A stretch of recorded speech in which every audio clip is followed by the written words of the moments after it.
Hey Squires, what's up? Today we are going to be going over Battlefield 6 Beta. Now, I've tried really hard to not fanboy in Glaze's game because of the experience of 2042, but this game truly does hit the mark on almost everything I can think of. The beta's been great, your movement is awesome, there's no tack sprinting, there's no wall running, double jump, baloney of these new modern games are trying to do. It's just a realistic type of movement. The sprint doesn't feel too fast, doesn't feel too slow, your crouching, your proning feels good, your vehicles, your tank, your attack helicopter, your jet, they are very strong, but also balanced. Right? Like if you're as a tank crew and you're just by yourself, you're worthless. Like you're gonna get shot out and you'll be done in 20 seconds. But if you have an actual tank crew, you'll be good. You'll actually be able to make an impact in the game. And that's what they've really tried to do in this game. They've tried to stray away from the lone wolf, one sniper across the map, getting kills type of deal that impacts the game. They really want you to work as a team. And that makes sense in how they balance the game, how the weapons are balanced, how the equipment's balanced, how the roles are balanced, right? Now, before I get into all the reasons why I really love this game, and this game actually is doing good, I have to point out the negatives. And the negatives to me are very small, and from what I've heard, the negatives themselves are either being fixed or are not actual negatives. I'll explain why. My biggest negative I have that has been bugging me is these maps. The maps look great, they're fantastically textured. I'm able to run my maps on ultra settings, so everything looks and feels wonderful. The map size and layout, pretty small. These feel like slightly bigger COD maps, and there's really not a whole lot of room to move around and flank and get the Battlefield experience, right? Where you can go on a massive flank and be behind 30 other enemies and just mow them down. So it really feels like you're pretty locked into a few specific routes, which has been really annoying. Obviously with the maps in Battlefield is the destruction level. I think they hit the mark perfectly on this. The things that make sense to be destroyed are destroyed, and things that don't make sense, like, don't get destroyed. So an entire block won't get destroyed, but like specific parts of the building can get destroyed. Okay, so you don't lose the barriers of the map where you don't want a clear line of sight from end to end, because they keep that block there. But the edges of the building, the rooms, and the height advantage can all be taken away. That's great, love that. My second critique really has been just the bugs, which obviously they'll fix those, hopefully. But several to be specific is, on my first day playing, I could not quit a match. I could not exit to lobby, or main menu. I hit it maybe 30 times and it just would not leave.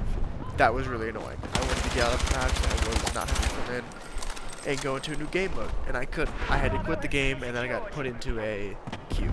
That sucked, didn't like that. I have also seen another bug where a person loses the visibility of their gun. Their gun just completely disappears. They can still shoot, they can still aim in, but their gun textures are gone, their sights are gone. That is actually detrimental to gameplay.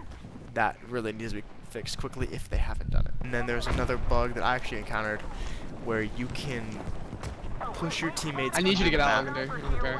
And then they just free fall forever. Repair. I'm a sniper. And that one is less detrimental to the game. That's more funny. Get in. Comfortable, enjoyable, but still kind of annoying when you get pushed into the map by a tank and then you're just free falling forever and you have to redeploy. That sucks. It's pretty funny though. You can get some really cool views and you can actually do some sightseeing and point out. You die or be so like if you can't replicate it, good on you. They made some big changes to how the classes work, how the weapons work, and I think they're for the better. They unlocked the weapons so that every class can use every weapon. I think the this is a good change. I personally disliked having to only use certain weapons and classes. It makes sense to me that they would be locked. Like, you wouldn't have a sniper carrying an LMG, right? In a real world scenario, you would not have a sniper carrying an LMG. But for this game, I think it makes sense, and they were able to balance it by locking and changing up gadgets for certain classes. So now certain classes have different gadgets, so they move them around to be added gadgets to help balance out that. So now, even though everyone can have a shotgun, everyone can have a sniper, your gadgets make more sense per class. Speaking of gadgets and weapons and all that, the weapons themselves, personally, feel great at times and then personally feel awful at times. If you are not hitting your shots due to bloom, it is an awful experience. Because you could be right on top of somebody and then bloom will just completely destroy your bullet trajectory. And then, at other times you'll get lucky and then every single bloom bullet will hit and you feel like a god. But the weapons, damage-wise, feel good. The attachment system was interesting to figure out at first because I didn't know what the hell I was doing, because you unlocked attachments, but then you had a certain amount you could put on and you had to mix and match. It makes complete sense now. You have 100 points of attachments you can give. Each attachment costs a certain amount of points. You mix and match your attachments up until 100 to get the most out of your gun.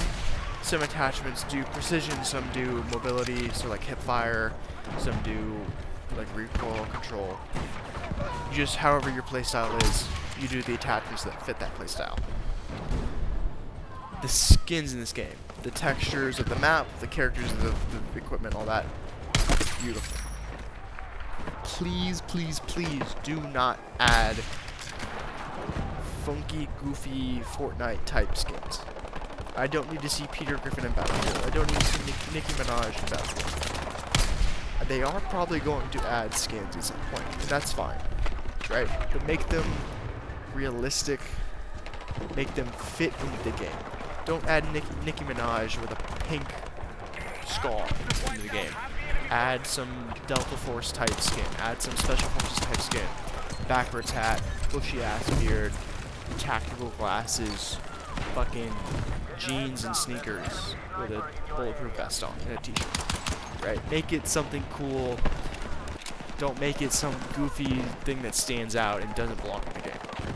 I've seen some other streamers and YouTubers make comments on ranked game modes and battle passes and daily like reward systems to make you log in every day. I don't like that. Personally, I don't believe that's what Battlefield's for. Battlefield is not a game where you are meant to log in every day and do some task and then log out. Battlefield is meant to be a casual experience where you log in once in however many days you want. You run a few matches with your friends or alone. Enter into a war. Die and do absolutely nothing and then log off. There should not be some get 10 kills with the AR every 2 days to get 10 points on your XP to level up. Shouldn't be that. I don't believe a rank system would make sense. We have not, as an industry, they have not figured out how to make a rank system with even 5v5 work, where people don't DC and rage quit. So I think having a rank system with 64 players at once, or 128 at once, or even 32 at once, would even be worse. Like, it wouldn't work. So they would have to lower it down to a 5v5 or 10v10 or whatever. And at a point, that isn't Battlefield anymore. That's just any other FPS. And that's not what Battlefield is. And then the Battle Pass one, this one is the one I have the least issues with. I think if you want to have a Battle Pass, fine, whatever. Give it some skins or whatever, or titles, or calling cards, or whatever you want. That, whatever, right? Do it, but don't make it the only way to get skins is to pay money again, right? Make it unlockable for everybody and have just extra cool shit on a Battle Pass. But if the only option to get cool shit in this game is through a Battle Pass, I would be severely disappointed. And I'm Not a fan of that. As a business model, that's not what Battlefield has been, and I don't think that's where they should go. Everyone wants to modernize gaming to have the VR and the Battle Pass and the ranked modes. Battlefield, in my opinion, should stay away from that as far as possible, because that's not who their audience is. I'd rate this beta, obviously it's a beta, so there are issues with it, there are great things with it. I would probably rate it a 8 or 9 out of 10. This has been a phenomenal experience. As you play more, you get more used to how the game works and how the strats work and what you should be doing, what you shouldn't be doing. And it can be frustrating when people aren't doing what they should be doing. But that's just how massive multiplayer experience works. You get used to it, try and enjoy yourself. This is a great game. Even as a beta, I would probably pay money for this. Although I wish there were more maps, obviously everything was unlocked. As a game right now, if this came out with only the stuff in it right now, I would probably still pay money for this. Not at the $60 price point, but I would still pay money for this. It is that good to me. It makes that much sense. It is that fun.